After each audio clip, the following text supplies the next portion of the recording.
Yo, yo, yo, what's up, everybody? Thank you for tuning in to yet again another fantastic indie creator interview.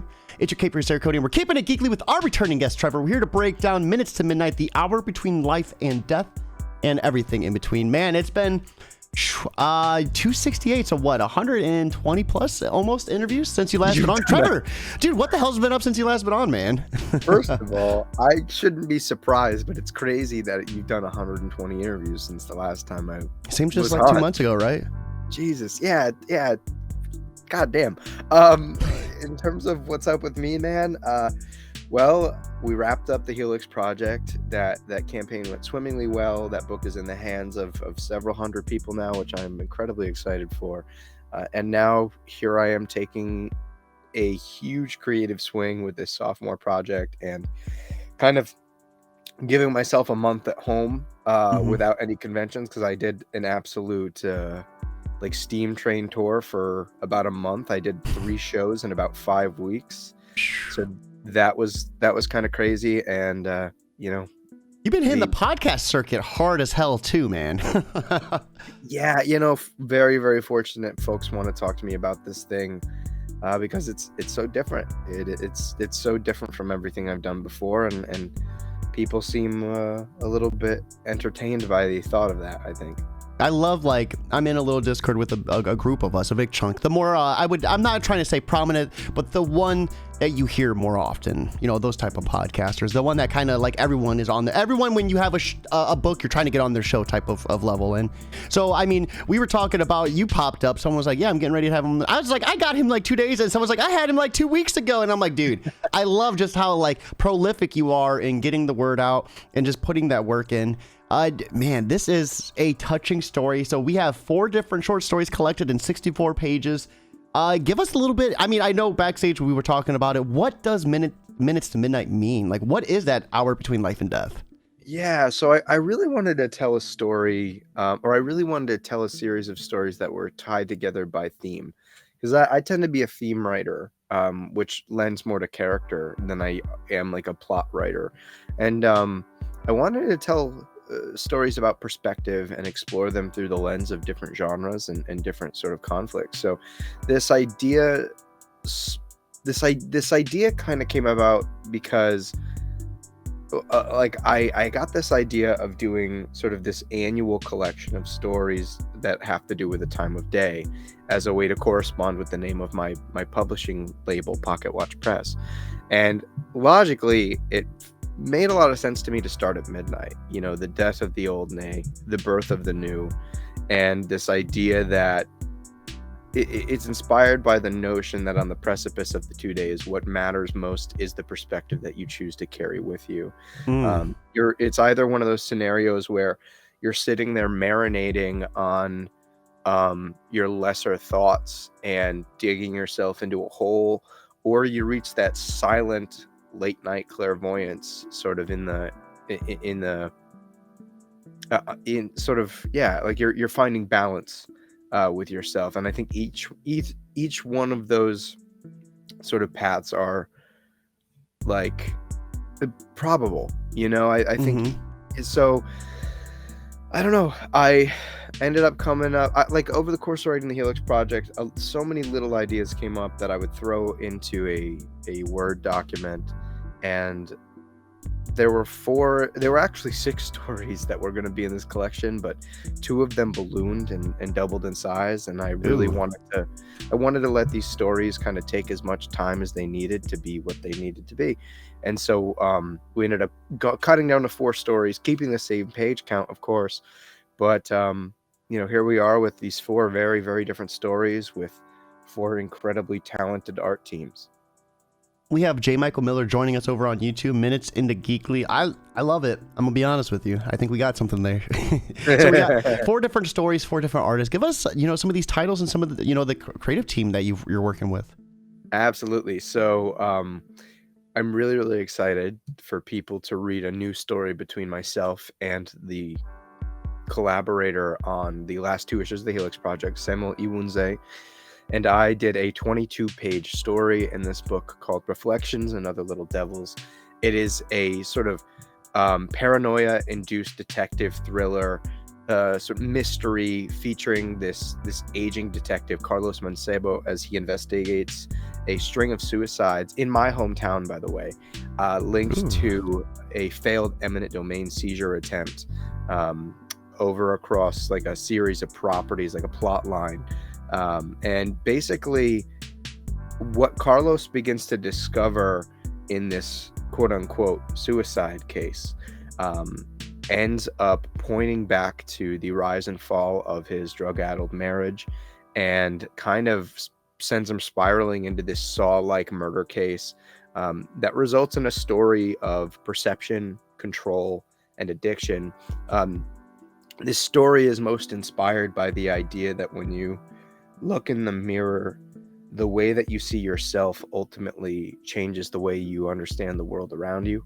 And I felt like we could really explore that in a cerebral way with this story, with this character.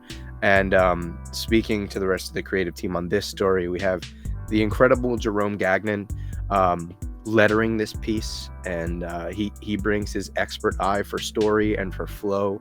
And I think this story is very much greater than the sum of its parts. These guys helped me bring something to life that I think is really special and might be the best thing I've ever done. I love it. I had the opportunity to read 7 pages of it, and I mean, Sam just went off the hinges with their coloring. Like, it's just phenomenal. I was just like in like just awe the entire time I was reading it.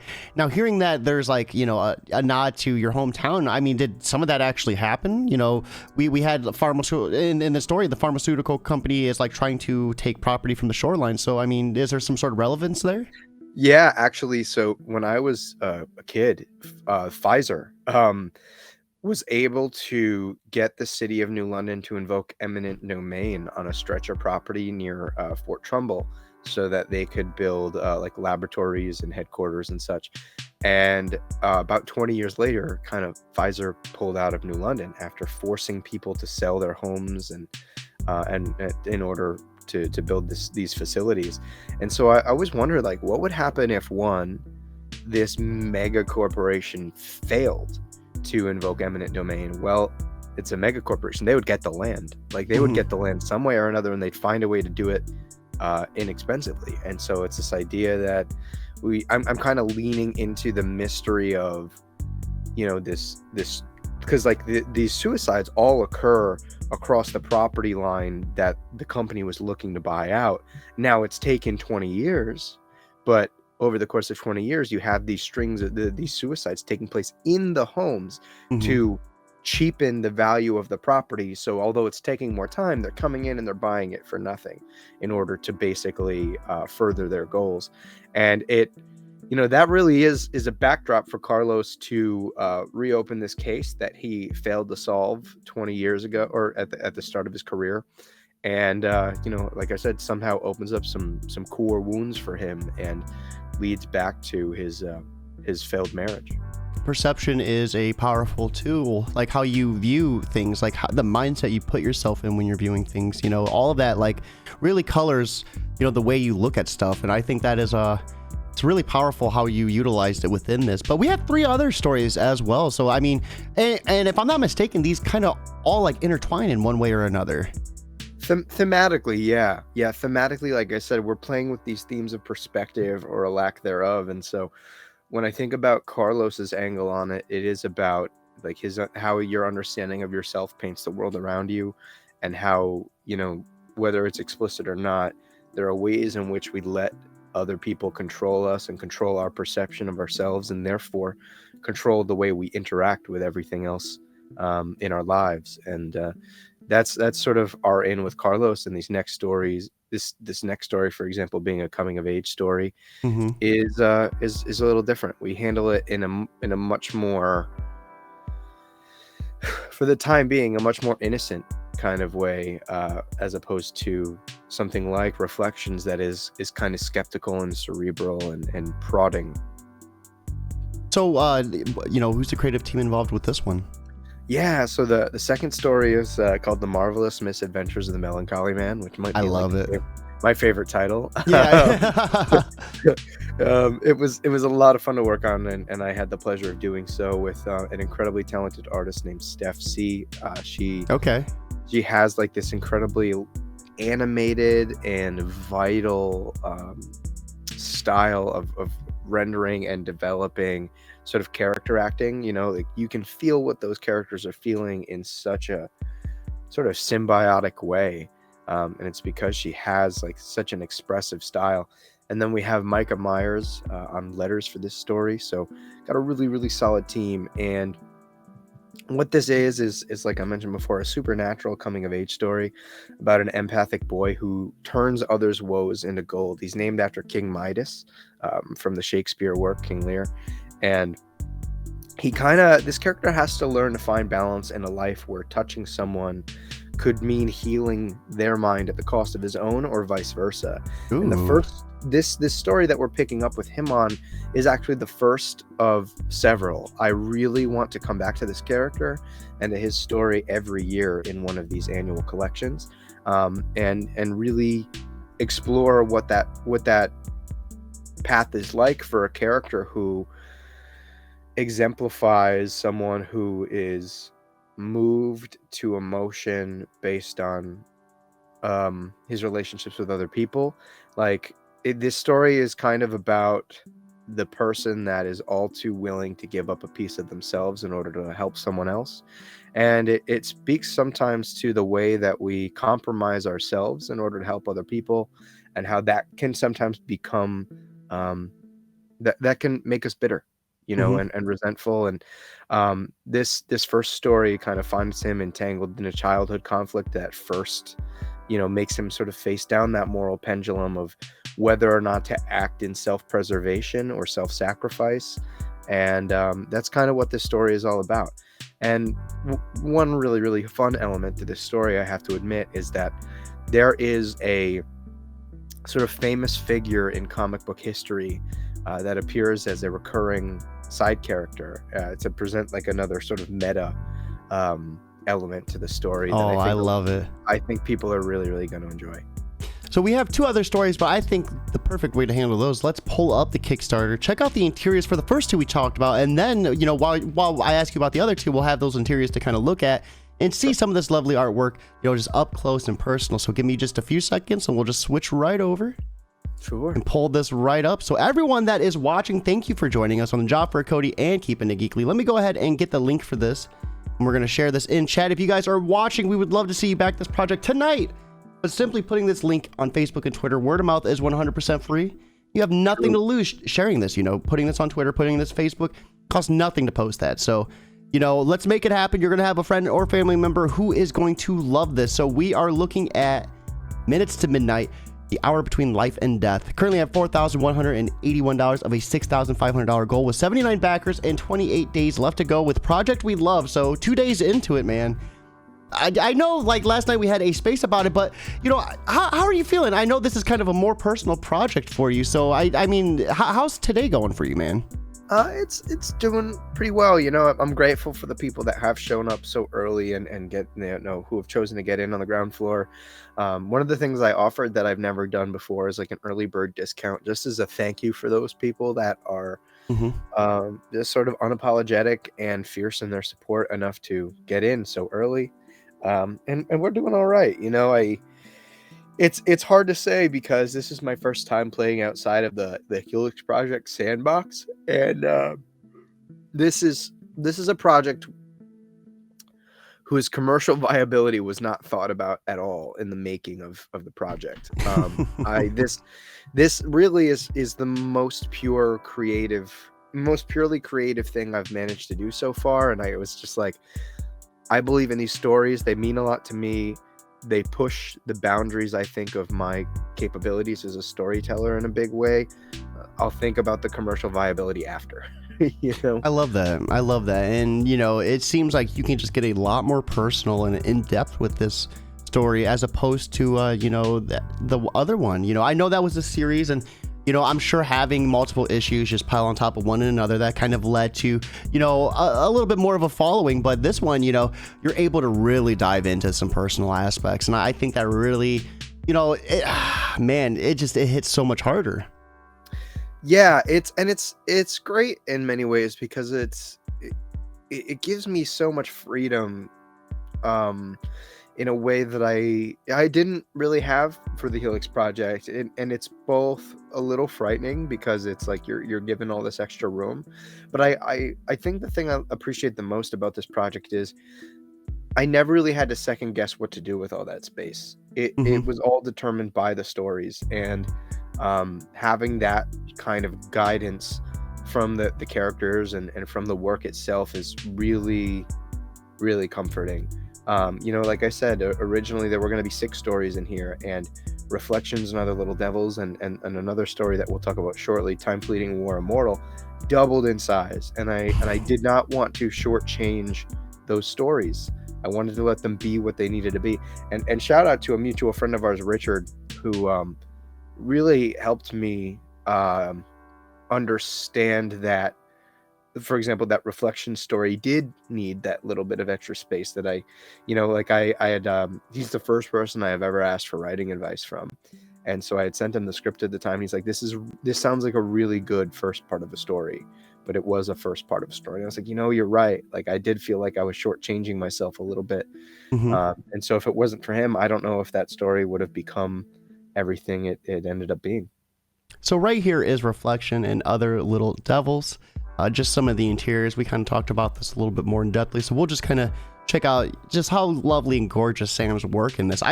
This page was just so gorgeous. Kind of the reflection of the cars in the door, and then the puddle, and then like the bloody mess that like led to it. I just love this scene in particular. Thank you, man. Yeah, like Sam is really kicking it up to another level, and like I said, we're both kind of leaning in a really experimental direction. I mean, Hmm. while you can see panels in that page, they're very non-traditional panel structure, and there's a weird sort of flow about it, and we're really playing with the way that the form of the page is kind of subconsciously impacting the reading experience. How are we affecting tone by playing with things like that, and atmosphere and mood? And really, like, Reflections is very much reliant on all 3 of those things, as very crucial elements right off the bat. This page was really visually striking as well too, because you have the detective right here, and then it's like he has a facial expression right here, but the one in the Reflection seems just a little bit different. Yeah, absolutely, man. Yeah, we're really playing with the way that, I mean, it's called Reflections and Other Little Devils, so we wanted to play with that. And it's interesting, one thing that I think people will have a fun time looking out for and acknowledging is that as you go through the story and Carlos is beginning to think about his relationship with his ex-wife, all of those memories are reflected in artifacts of tragedy. Hmm. So Like right here, these glasses. right, what does that say about the relationship? What does that say about how it relates to the crime at hand, right? Like that first page that you had shown, that sort of mosaic, those memories are reflected in the pools of the victim's blood, and then on that second page, the actual panel structure itself is the window Yeah. on the left of panel 4. Like, we're looking in through the window, we're playing with this sort of steam and the Hmm. little bit of like fog from the rain outside, changing the way that we're looking through it and looking at Carlos, and yeah, we're having a lot of fun experimenting with how form affects the reading experience. And Sam's just had a knack for like his paneling. I love like the blinds kind of being the panel break here, and then the detective in between and out of them, and then you see the glasses right here, but then you see the up close with just these visuals, and the way the color palettes are just gorgeous. Yeah. And then we have Marvelous Misadventures of Melanaki. I cannot say that word. That's another one that catches me. Melancholy. Melancholy. I knew it was a simple one. It's whatever reason the collie. This does not look like collie to me, man. So these are gorgeous. I love this color scheme so much. Who's the artist again?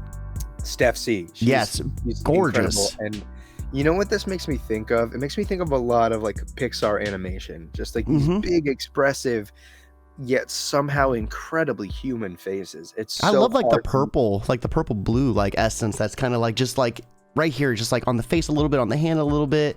Right here on the baby, like just like the splashes of it. It's so gorgeous. It's like, I don't even know how to explain the feeling. It's like, is it watercolor? Yeah, so she Yeah. she layered earth toned colored pencils under watercolors. Wow. That's Yeah, gorgeous. yeah, she did an unbelievable job. Steph is just a ridiculously talented artist and incredibly professional and thoughtful in her work. It really was a joy to be able to work with her on the story. So are the colors going to be like usage of like for the feelings? Like, can you? Yeah, it's her Okay. colors are very, very expressive. You know, when Mm-hmm. we were talking about our approach to this story, there was a certain like there's a certain vitality that we wanted to bring in, like the shapes of the characters' faces and the sort of lines that construct them, but the colors we wanted to be a lot more based on emotion and a lot more based on feeling. Mm-hmm. And so, you know, you have some of those situations where the color kind of uh, sort of spreads out, as you can see there, and it's not like the tightest coloring, but I think it really, really plays to the moment Yeah. and pulls somebody in. You know, it makes people feel a little bit more enveloped by the story itself. Real quick, we have Primal Genocide over on Job for a Cody. Was about to say, haven't seen you stream in a while.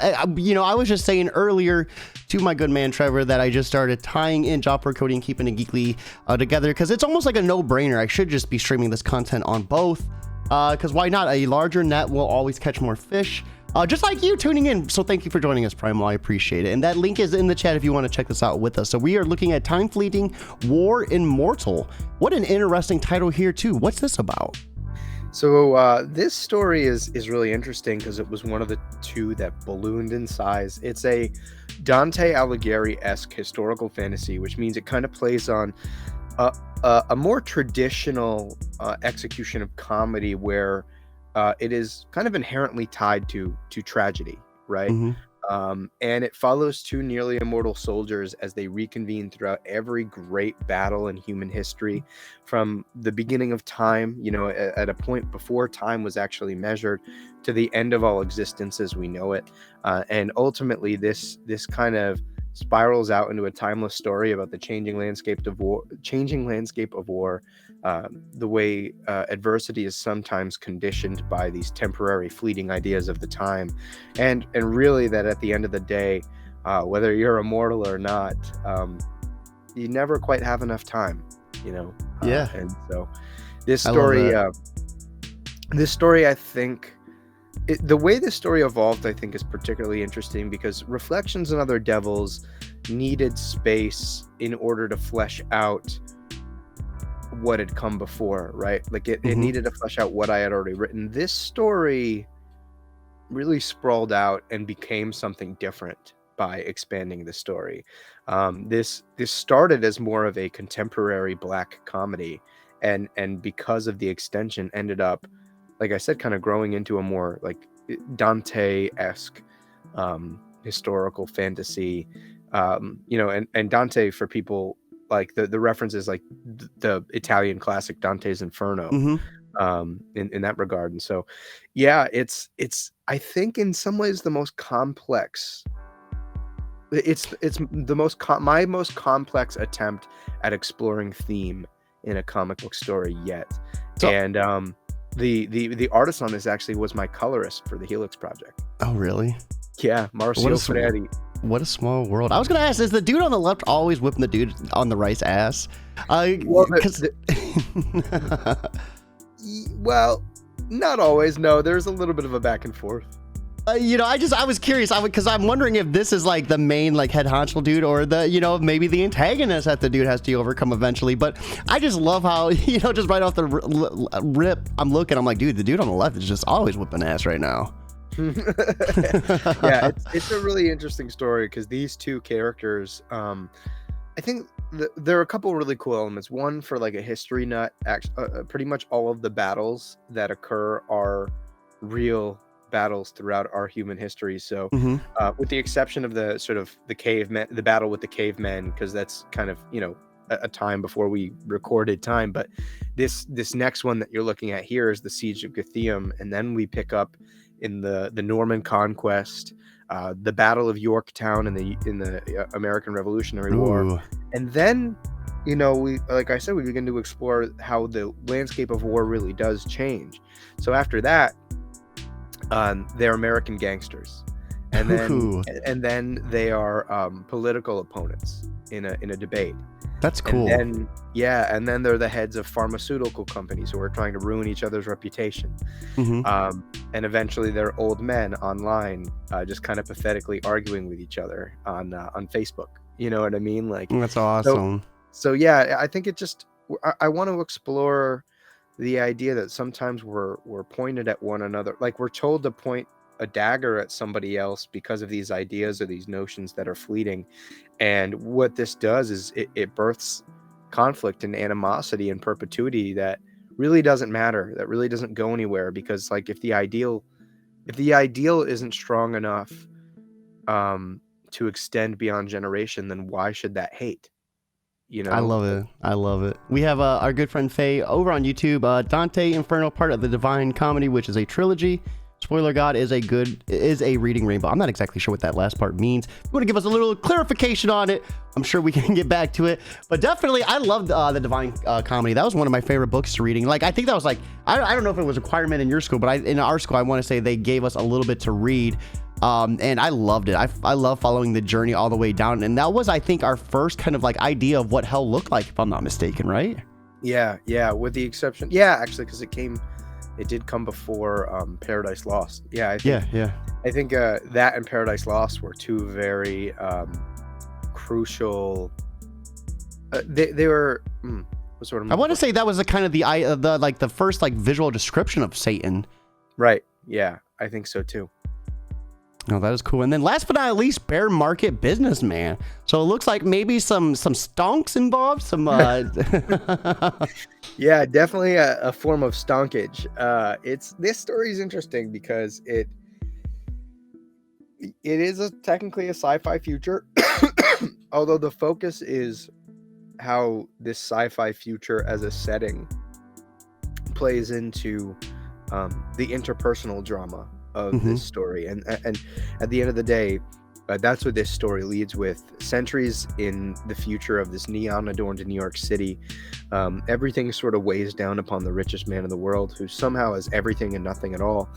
And on the edge, the kind of thrust of this story, he has to figure out how the key to survival is essentially the choice to live.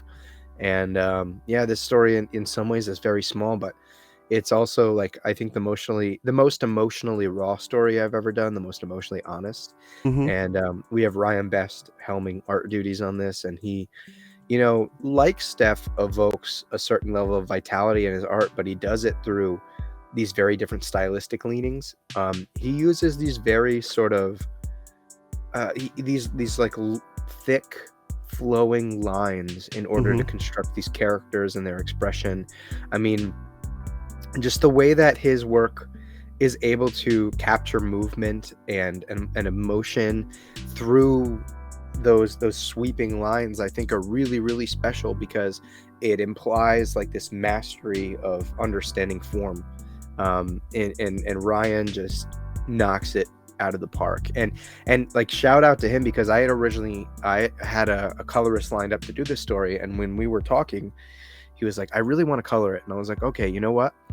I'll pay for you to color the first page. I'll give you a trial page to see how you do. And when he turned in his first colored page, I realized I would be an absolute idiot not to let him color this story. You want to do a few more?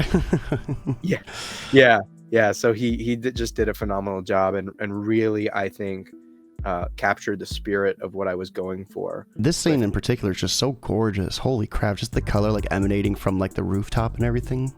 Yeah, he did an absolutely beautiful job.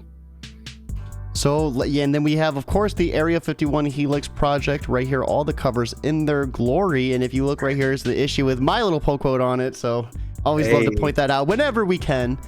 Oh man, and then some gorgeous interiors, of course, from this book. This has Sam, which was the first artist, or the artist on the first story that we were talking about, as the main penciler in this. He do his colors in this too, or did you had a different colorist, right? No, Marcio. So the guy that did Time Fleeting War Immortal actually colored every issue of the Helix project. And actually, funnily enough, Marcio did the art for the cover of issue 6 that you have. Okay. Yeah. All right, let's go. And then let's go through some of these tiers. So we have the reward right there. That box is super gorgeous. So we got it's a mystery box? Yep. Yeah. So we have 10 copies of this mystery box available as an add-on. So this section, there's sort of specialty add-ons that I wanted to highlight. So aside from like the mystery box element, they're the size of an absolute edition. So the boxes are actually made for you to put your Pocket Watch Press comics in and put them on the bookshelf and just have like a cool comic art spine to identify them with. Yeah, thank you. As opposed to putting them in a mystery box or a long box where they'll sit forever. And in terms of the actual mystery box element, you are guaranteed at bare minimum what you pay for the box, which is $50. But to be honest with you, I've never just given somebody what they paid for. I've always given people more than what they paid for. But you can get up to $250 of value. So while you can get a number of things in the box, from fine art paper prints, metallic prints, metallic art plates, to covers, rare covers of the Helix Project and now Minutes to Midnight. But you also have sort of these high-end prizes that you could find in there, like CGC Signature Series copies of my work. Oh, that's awesome. Yeah, man. Sketches from either me or a member of my art team. Pretty much full-on art commissions. There'll be a full-on penciled commission from Ryan Best in this batch of boxes, which I'm really stoked for. We have basically a 1 in 2 exclusive mini print that somebody can get. So you have a 50% chance of getting that beautiful stripped down print of the inks to the Helix Project issue 1 reprint cover. And just like a bunch of cool stuff, enamel pins, merch like t-shirts. Some of the stuff has been previously released. Some of it has never been put on sale. So just a cool variety of stuff. I love this too. Be dangerous, read comics. Yeah, that was a fun one to design. Funnily enough, I had a little pushback in our little social circle. They're like, what does that even mean? And I was like, it means exactly what it says. So I kind of ended up pulling the trigger on that anyway. So I hope people like it. No, I love it. And right here is a quick scroll of some of the creative members on the team. And then we'll go ahead and scroll through these rewards as well. So hell yeah. And everyone watching, right here is the link. Be sure to check this out with us. And like I said, if you can't back, simply putting this link wherever you can works just as well. Word of mouth is always 100% free. Let's dive right in. So we are looking at the PDF for this, $10. Wow, 64 pages, outstanding price for the PDF there. Then you get $19. You get the Pocket Watch Press digital library. So how many books are in this? So I mean, it's kind of complicated because you get all 6 issues of the Helix Project, but you also get the new edition versions of issues 1 and 2 that were reprinted. And in those new editions, aside from getting brand new covers with new pull quotes from incredible folks like Cody, you also get some behind the scenes looks. So they're behind the scenes featurettes. Okay. At the end of both of those reprints, which you also get in there. So you get both versions of issue 1 and 2, but you have all of the Helix Project series, in addition to all of Minutes to Midnight, for a total of 228 pages for $19. So if you're interested in seeing whether or not I'm blowing smoke or not, I think the $19 price tag is a pretty inexpensive way to test that out. Absolutely. And then at $22 or more, we have Minutes to Midnight cover A. This is going to be this cover right here. Another gorgeous cover. Yeah, we did have for the first 2 days a couple early bird discounts for people to get in on it. So for example, for early bird, that was 20. Not a crazy discount, but just a little bit to say thanks to the people that showed up day one. And then we have the cover B at 27, so outstanding price on that as well. I love how you continued the pull quotes with this as well. It's a nice touch, I feel. And then we have cover C at $30. So this, I think you still have the early bird on. I do believe so. I think on the bottom of that reward, it'll tell you how much time you have left to get in on 4 that. hours to go, guys. So you have 4 hours to go and you get an outstanding price. What's this going to bump up to after the early bird is off? 32. Okay, so $2 more. Save $2 though, guys, and then you can make sure to tip that $2 to Trevor as soon as you back. So, or use it to buy a cool bookmark or something. Get something cool out of it. Go ahead. Yeah, that cover there is by the incredible Fraser Irving. We haven't had the pleasure on working on like interior art together, but he's someone I've been eyeing to work with for months. His work is just very moody. And it's got like such an atmosphere to it that I thought would lend super well to this project. So I'm so excited to have him doing a cover for Minutes to Midnight. Absolutely. And then at 35 or more, we have Minutes to Midnight cover A plus art print. And then at 75 or more, you get the variant cover bundle. So awesome prices on these tiers. You can at 88 or more, you get the Timekeeper, which is the book print shirt. And oh my, what's this oh my about? Well, I mean, oh my! I mean, you get a bunch of stuff. You get all 3 copies of the book, or no, I'm sorry. I think you get the A and the B covers.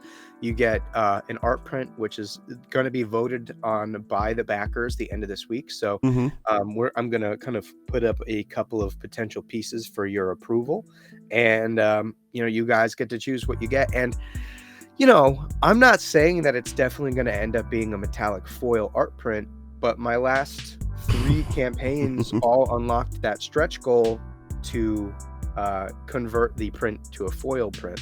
So, that might be something worth getting in on and making sure it happens. And then you have a really cool Minutes to Midnight t-shirt that absolutely. And then that is right here. Let's go ahead and take a larger look at it as well.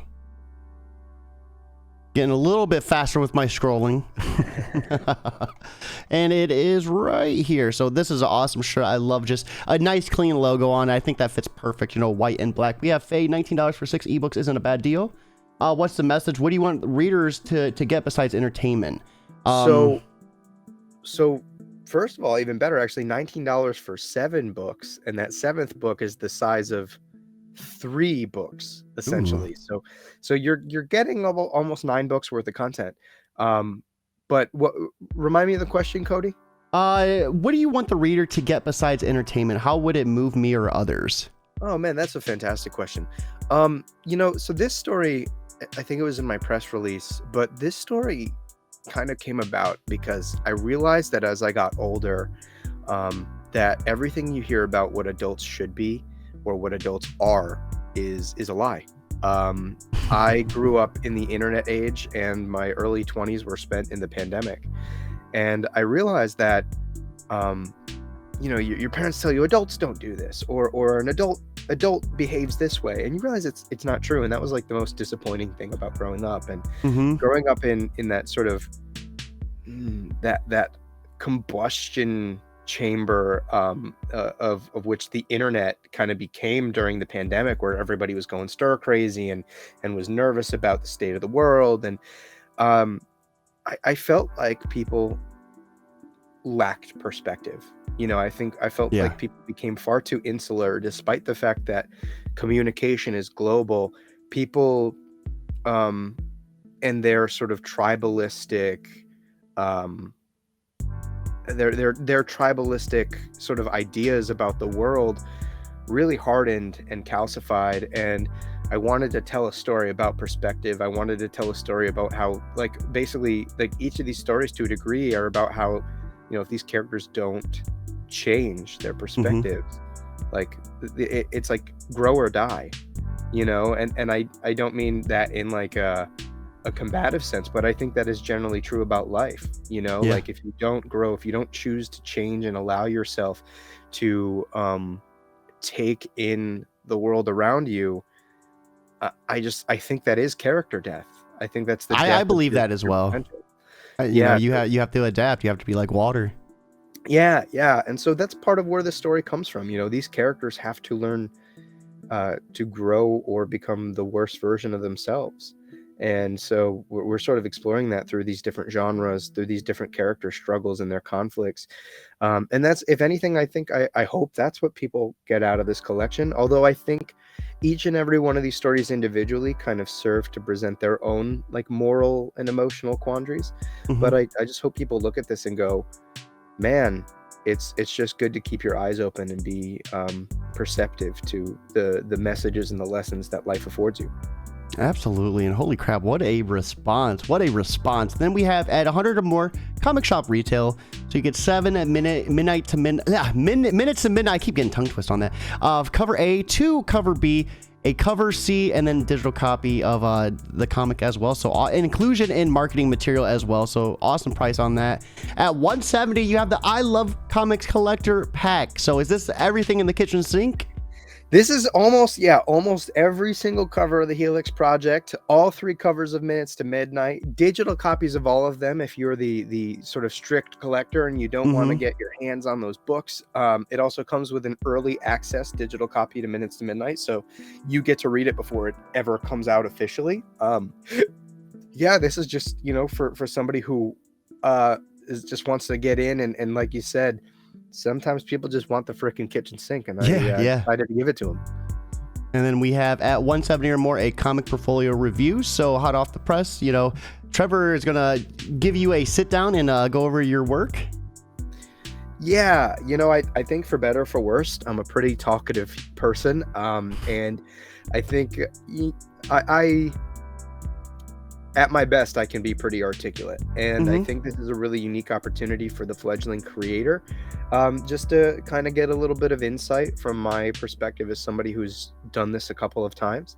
And so whether you're a writer or an artist, you will submit a portfolio of work to me prior to the call. I will sit down, go over it, come up with notes, and we'll get in on a Skype call or a video call for about an hour and a half, and they'll just kind of break down my thoughts where I think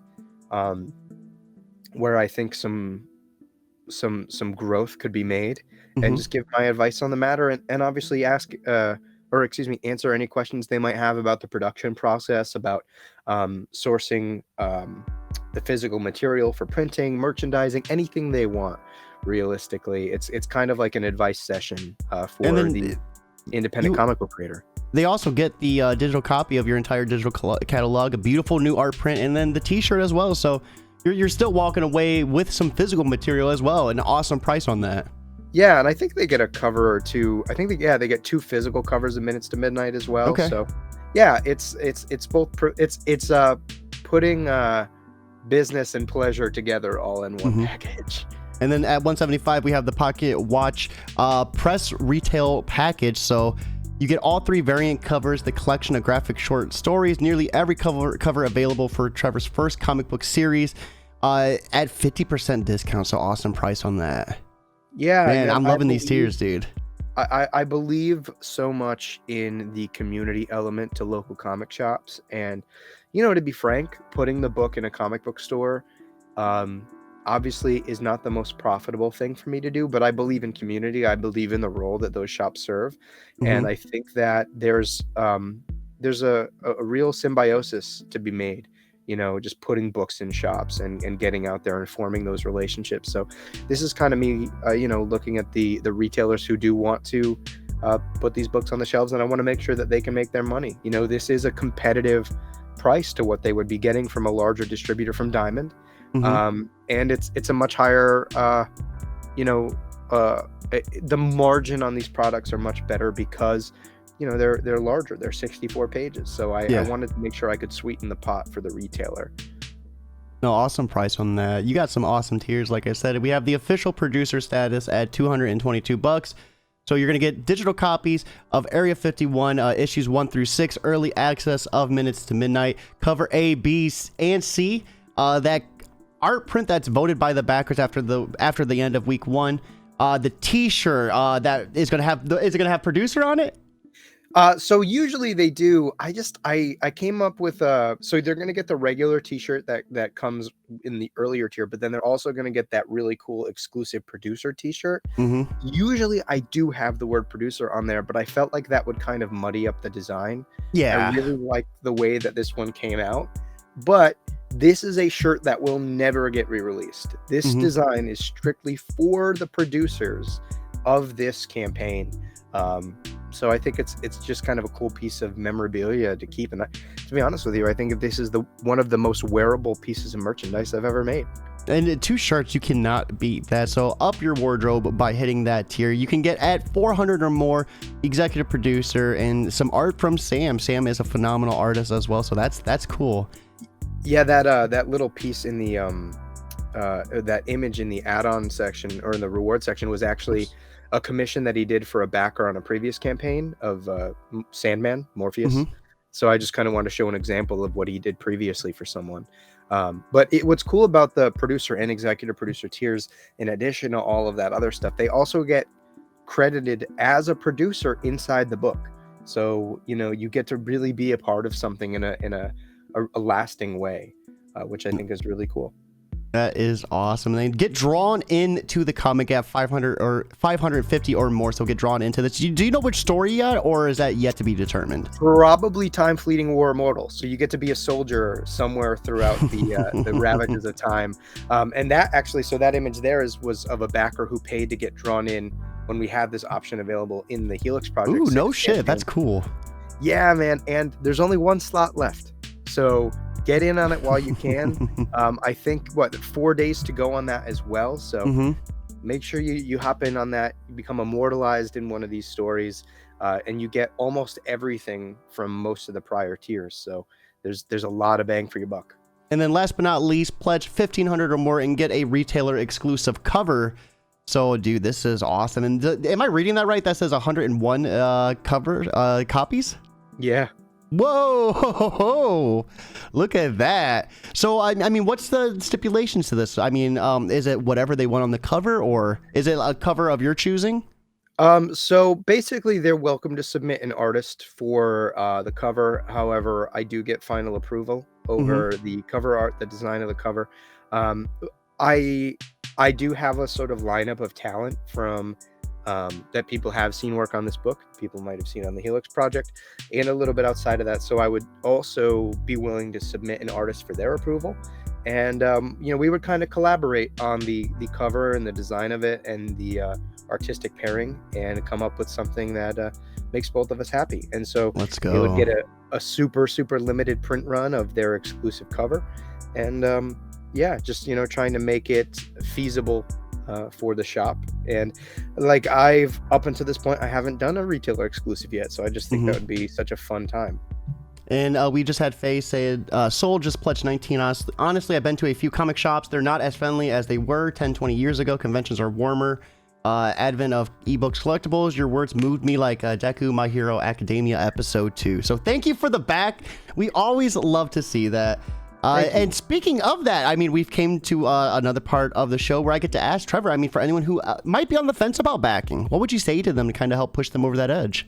Well, first, thank you so much to Faye for supporting the project. It means a lot, and for the kind words, deeply appreciated. But why you should support this project, I think, is because I'm doing everything that I think people tend to ask for, right? People always say we want character-driven stories by people who care about the medium. People always talk about how they want to shy away from the gimmicks and the sort of over commercialization of the comic book art form and of the medium, and that's exactly what this is. This is my purest sort of creative project I've done so far. Like I said, when it the marketability was so tertiary when it came to creating this thing. I mean, really, it was, I created these things that I care about, that I love, that I think explore these really crucial elements to being a living, breathing human being. Perspective is such a broad and reaching theme that I think people can find their own access point to relate to. But like, at the end of the day, this isn't concerned about being a product. This is concerned about being character-driven storytelling that can relate and connect with you.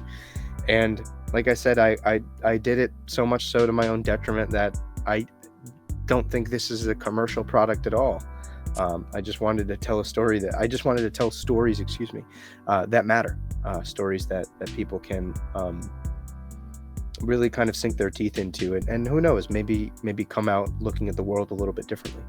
I love that. I love that. So for anyone who's looking to do this, to break outside of their norm and try to achieve something new that they've been wanting to do, as someone who just did it, what would be your biggest piece of advice to kind of help guide them in their journey to do that? Oh man, it's such a tough question, right? Because the best are the toughest, right? Yeah, that's true. I think the thing that makes it so tough right now is I think I've stuck the landing, but we don't really know if I did stick the landing yet. But I think, like leading with pure intentions, I think always kind of will steer you in the right direction some way or another. I think despite this being something that's going to require a little bit more legwork in order to get it out there and get it in the hands of people who want to buy it. Mm-hmm. I think at the end of the day, that the reason that the people that have shown up already are because they recognize that pure intention. They recognize that, like, as a creative person, I am really pushing myself to do something different and to grow as a storyteller, right? I'm not giving them the same old stuff. This is absolutely nothing like anything that I've ever done, nothing like anything else on the market. And I think that there is a contingent of readers that recognize that and appreciate that. So I think leading with those intentions, leading with the reasons why you are telling this story, because I don't think for most creators, for most storytellers, it's so rarely the reason that they are telling those stories or creating these worlds or spending time with these characters is so rarely because of the same reason that it is marketable or sellable, is because they have a personal connection to these stories, and all of them explore things that I either have really wrestled with in the past or am wrestling with now. You have reflections and other little devils, which, like, I think anybody can relate to, feeling like they're looking at the world through glasses that were given to them by someone else, and then you have something like Marvelous Misadventures, where I think we all a lot of us have those points in time where you feel like you are kind of doing you're bending over backwards to lift someone else up, but all you're doing is preventing yourself from standing up tall, and so on and so forth. And so I'm exploring these ideas or these sort of raw emotional elements that I've struggled with in some way or another. And some of these things I feel like I have been able to grow up and grow past, I should say. And some of these things I haven't yet.